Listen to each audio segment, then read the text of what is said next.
Shinkiro is a game artist best known for his work with SNK's King of Fighters series and Capcom's Street Fighter. His art style stands out for its realism, blended with subtle anime nuances. While one might argue which style, cartoony or realistic, better suits the fighting game genre, Shinkiro's approach undeniably brings something familiar to the table.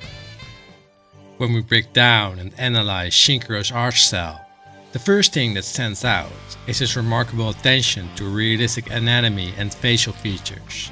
And yet, despite the realism, there's always an air of stylization, something only Shinkiro could infuse, across all his styles. To some extent, the feel of realism, artistic vibe and extensive push of style reminds me of Inoue and Shinkawa. And while their art are totally distinct for sure, these types of artists whose work merges realism so seamlessly well into the realm of anime are rare. While Shinkiro was working on his Street Fighter art in Capcom, he had a remark on his more flat, cartoony style.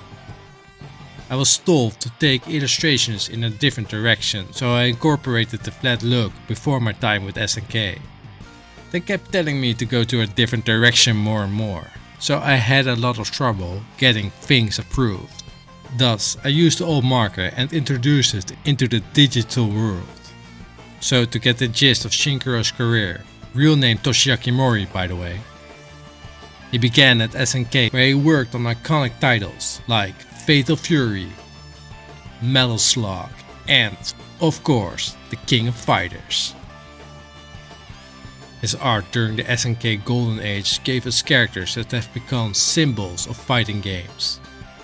King of Fighters, which can be considered as the spiritual successor of Street Fighter, takes a more grounded and detailed approach to art, focusing on realistic human emotion and proportions instead of exaggerating it.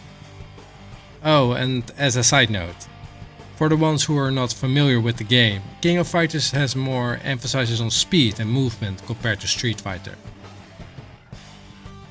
And while his art translates well into the sprites in these games, there was a note in the developer's interview that Shinkiro's realistic style wouldn't work for the game The Last Blade.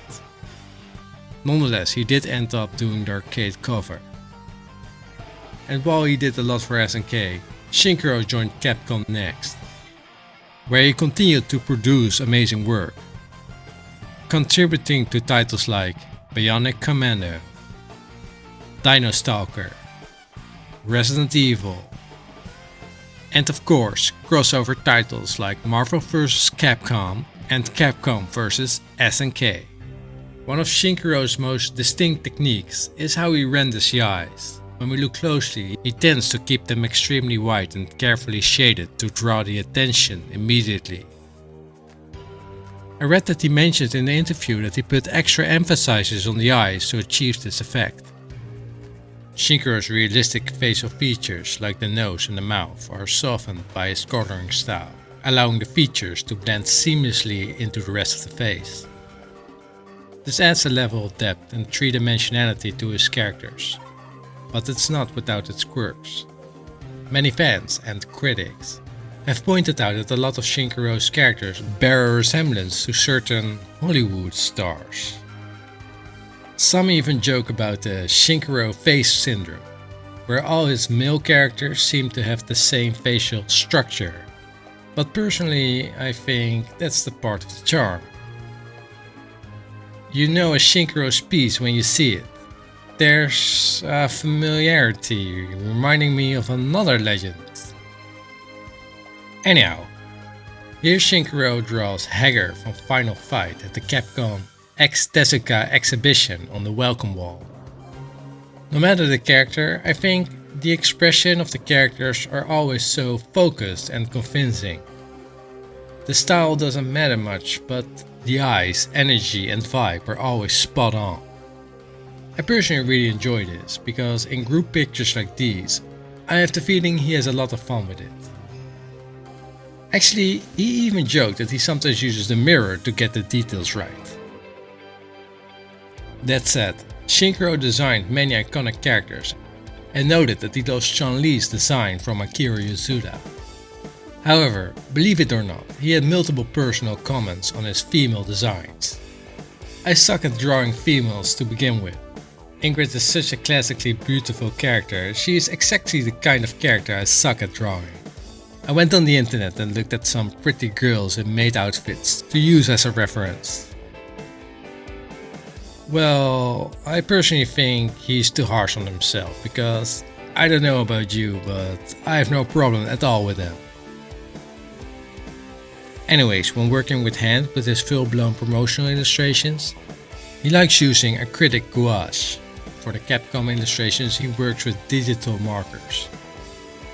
One thing that sets Shinkiro apart is his mastery of color and shading. His approach to coloring reminds me that of a traditional painter, using deep, rich tones and careful shading to create dimension. Whether it is fiery reds or cool blues of the battle scene or the soft highlights on a character's face, Shinkiro knows how to manipulate light and shadow to evoke emotion. In some of his work, the choice of colors seem to reflect the character's inner state, such as cool tones to depict calm, or deep reds for intensity. The emotions conveyed in the color palettes make these games visually unforgettable. Also, he tends to add outlines, which I think is pretty cool and fits the style well. At Capcom, there's a certain design standard, especially when it comes to Street Fighter, that all artists are expected to follow. While each artist brings their own flavor, there's a clear style that ties it all together. Shinkiro, coming from the SNK background, initially stuck to his own preference but gradually adapted to fit Capcom's aesthetic. He mentioned that he started using his peers as a reference to adjust his approach. And while this all seems like fun and games, the shift wasn't always easy for him. Like he noted himself, Shinkiro's early Capcom illustrations were often rejected by the art director for being too detailed or realistic, pushing him to adopt a flatter, more cartoony style. Personally, I love this evolution. It's still unmistakably Shinkiro, but it's a unique blend of his SNK roots and Capcom's influence. For the character art, he varies between the flatter style and more dimensional illustrations, which I find really fascinating. Pulling off this hybrid combination convincingly is a challenge. And it's a bit of a controversial approach, but Shinkiro manages to make it work beautifully. When it comes to backgrounds, Shinkiro often uses effects to set the mood and make his character stand out. He mentioned that he strives to keep the balance between what he wants to draw and what both the client and player expect from a specific game. Shinkiro has drawn inspiration from artists like Robert McGuinness, Drew Struzan, and Noriyoshi Oi. No wonder that this group shows of characters, especially in promotional art, have a movie poster vibe, where each character is given space and depth, yet the composition flows perfectly, guiding your eye through the entire piece.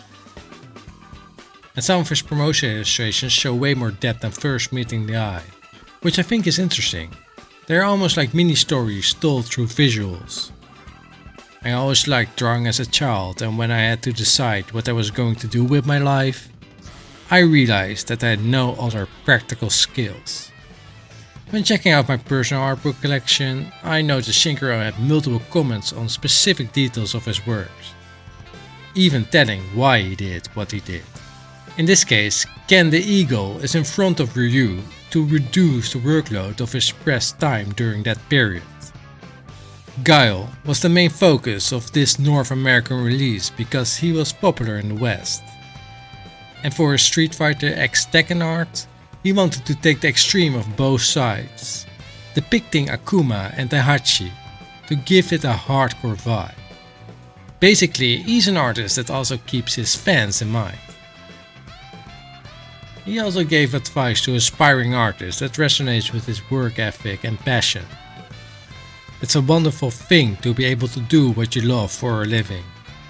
But after doing the same work for a long time, it becomes easy to forget why you were doing it in the first place. Please don't forget why you began drawing. or how lucky you are to be able to draw for a living. I believe this message perfectly captures Shinkiro's journey as an artist. Someone who, despite evolving with the times and embracing new digital tools, remains deeply connected to his original passion and love for art. A drive we can all admire. I'm light novel author GPVugs. Truth to be told, a couple of years ago I wasn't really that fond of his more realistic works. But now, after diving deeper into his art, without a doubt Shinkiro's work is an irreplaceable part of gaming history. His ability to blend realism with stylization continues to inspire both players and artists alike. And as long as fighting games remain a part of gaming culture, Shinkiro's influence will live on.